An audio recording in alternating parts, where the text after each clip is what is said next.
Now to a health alert. The CDC is tracking a new COVID variant, just what you wanted to hear in the new year, correct? Dubbed XBB.1.5. The latest data shows it makes up more than 40% of new infections across the country. To talk more about this, Dr. Bruce Farber, Chief of Infectious Disease at Northwell Health, joins me now. Doc, good to have you with us this morning. Thanks for having me. All right, so the director of the CDC said last week this is going to become the dominant strain in the Northeast, if it's not already. Is Northwell seeing an increase in hospitalizations with this variant? So the answer is yes, but the good news is that the variant does not appear to be more virulent and does not produce more deaths and serious illness.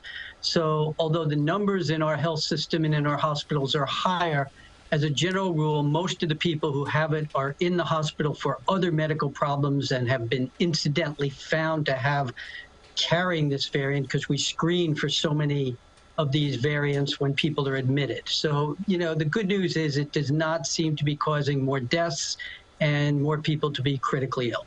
So the variant is obviously different from other forms of COVID. Should we be as concerned with this as, let's say, Omicron and other variants that we've dealt with so far in this almost 3-year battle? Well, this is an ongoing continuation that does not appear to have an end in sight. And I think we can expect that there will be new variants cropping up and replacing old variants every few months. In this case, it was a relatively short period of time.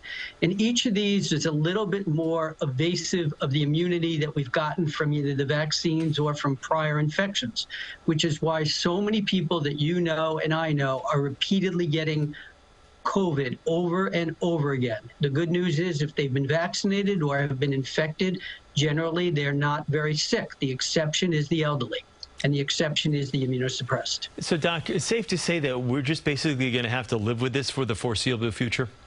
No question about it. And how effective that booster shot, I know you mentioned it, but how effective is the last round of boosters we've had for this variant and future variants?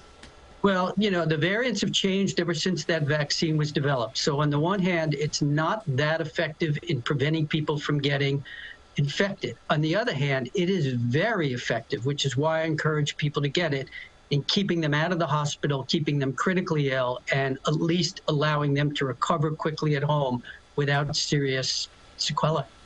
Any extra precautions you think beyond the usual masking up and hand sanitizer that we could be taking as we now kind of envision this new world where, as we just kind of discussed, it's going to be around for the foreseeable future? No, the only thing I'd say is the uptake on the bivalent booster is very poor among all age groups. And the group that is best is the elderly people, but there it's only about 30% in the New York area. So I'd really think people should reconsider that, not because it's a great vaccine in preventing Omicron, but it's a great vaccine in keeping you from getting seriously ill. It seems to be that's kind of a little bit of the messaging that it seems not to confuse a lot of people, or maybe people just don't want to hear it, but it's not that it's going to necessarily prevent you from getting COVID. It's going to prevent you from really getting sick and having to be admitted into a hospital. That's what, for some reason, I don't know why there is that disconnect and people just can't get that through their heads. But Doc, thanks so much for joining us here this morning. We greatly appreciate it, and we hope that obviously we take a turn for the better with all these variants in the coming months. Thank you, Doc. My pleasure.